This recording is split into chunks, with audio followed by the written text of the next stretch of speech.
यहाँ पे detail notice कर सकते हो। जैसे यहाँ पर ये सोल्जर्स कॉफिन को लेकर आते हैं तो यहाँ पे सबसे पहले जो क्रॉस साइड के लोग होते हैं वही सबसे पहले सामने आते हैं। और यहाँ पे आखिरकार इन चारों में से आखिरकार इस बॉक्स को ओपन कौन करता है। और साथ ही साथ में जैसे यहाँ पर ये बॉल वाला गेम होता है तो यहाँ पे जैसे ही प्लेयर 456 लास्ट में अपनी बॉल उठाने के लिए आता है तो यहाँ पे सब लोग उसे देखते क्यों है, क्योंकि यहाँ पे ये कोई वोटिंग तो चल नहीं रही, ये एक्चुअल में एक नॉर्मल गेम ही है। तो guys welcome back to another video. और हाँ, मैं जानता हूँ मैं बहुत लेट वीडियो बना रहा हूँ क्योंकि मैं इस टाइम पे थोड़ा बिजी चल रहा था। तो बिना ज्यादा टाइम खराब करे चलो वीडियो को शुरू कर। तो जैसे यहाँ पे सबसे पहले लिफ्ट के दरवाजे ओपन होते हैं तो यहाँ पे गार्ड्स जो हैं वो कॉफिन के अंदर एक प्लेयर को लेकर आते हैं। तो जैसे यहाँ पर ये सोल्जर्स आते हैं तो यहाँ पे जितने भी सारे प्लेयर्स रहते हैं ये एकदम शॉक में पड़ जाते हैं, क्योंकि ज्यादातर टाइम जितनी बार ये सोल्जर्स कॉफिन लेकर आते हैं यहाँ पर ये किसी डेड बॉडी को वापस लेने के लिए जाते हैं। पर यहाँ पे ऐसा पहली बार होता है कि ये खाली कॉफिन नहीं, यहाँ पर ये भरा हुआ कॉफिन लेते हैं और इसके अंदर कोई है। तुम यहाँ पे एक डिटेल और नोटिस करोगे कि यहाँ पर जो सामने के दो यानी कि जो सामने के दो सोल्जर्स हैं ट्रायंगल वाले, इन्हीं दोनों के पास बंदूक, और जो पीछे जो नॉर्मल सिपाही है उनके पास कोई बंदूक नहीं है।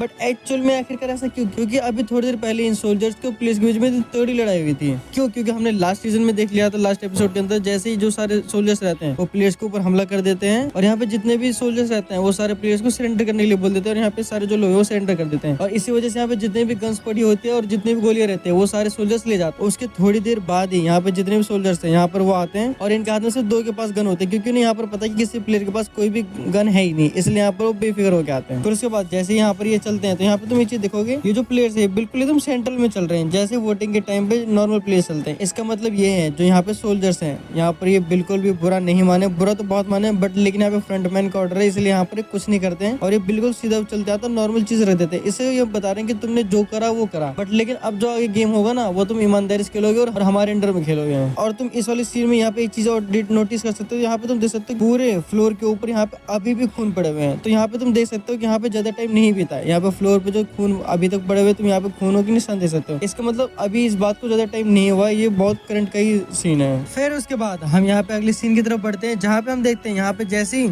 कॉफिन को सामने रख दिया जाता है तो यहाँ पे जो दोनों टीम के लोग रहते हैं वो सामने देखने की तरफ बढ़ते हैं। पर तुम यहाँ पे एक चीज नोटिस कर सकते हो, वो साइड के लोग रहते हैं उनकी जो संख्या वो बहुत ज्यादा रहती है, पर लेकिन जो क्रॉस साइड के लोग रहते हैं वो यहाँ पे बहुत कम रहते हैं। बट एक्चुअल में ऐसा आखिरकार होता कैसे? क्योंकि जो लोग थे दोनों तो बराबर थे। ऐसा सिर्फ इस वजह से जो ओ वाले लोग हैं यहाँ पर वो ज्यादा इस वजह से बच गए, क्योंकि जब सिंह जू ने लड़ाई छिड़ी थी तो उस टाइम पे जो उसको साथ देने वाले थे वो सिर्फ क्रॉस साइड के लोग थे, क्योंकि वो उसी के अपने लोग थे और वो चाह रहे थे कि ये गेम खत्म हो जाए इसलिए वो उसका साथ देते। बट लेकिन जो साइड के लोग रहते हैं उन्हें इससे कोई फर्क नहीं पड़ता, यहाँ पर वो बस चाहते कि आगे गेम कंटिन्यू हो सके। फिर उसके बाद यहाँ पे तुम प्लेयर 388 देख सकते हो जो कि इस टाइम पे भी यानी करंट में भी अभी तक उन स्टेयर्स के नीचे छुपा हुआ है, ये जो बेड बने हुए हैं। यहाँ पे तुम सोचो मतलब इतना लड़ाई हो गई, इतना कलेश हो गया, इतने लोग मर गए, यहाँ पे इससे कोई फर्क नहीं पड़ रहा कि आखिरकार उसके साथ के कितने लोग मर रहे हैं। फिर उसके बाद यहाँ पे जैसे कॉफिन को खोला जाता है तुम यहाँ पे किसी का हाथ देख सकते हो, बट एक्चुअल में आखिरकार ये हाथ है किसका? तो यहाँ पे तुम देख सकते हो यहाँ पे 4 प्लेयर रहते हैं हमारे पास, प्लेयर 120, प्लेयर 000, प्लेयर 149 और प्लेयर 007। तो आखिरकार यहाँ पे इन चारों में से आखिरकार इस बॉक्स को खोला किसने? किसके अंदर इतने गट्स है जो कि इस बॉक्स को खोल पाए?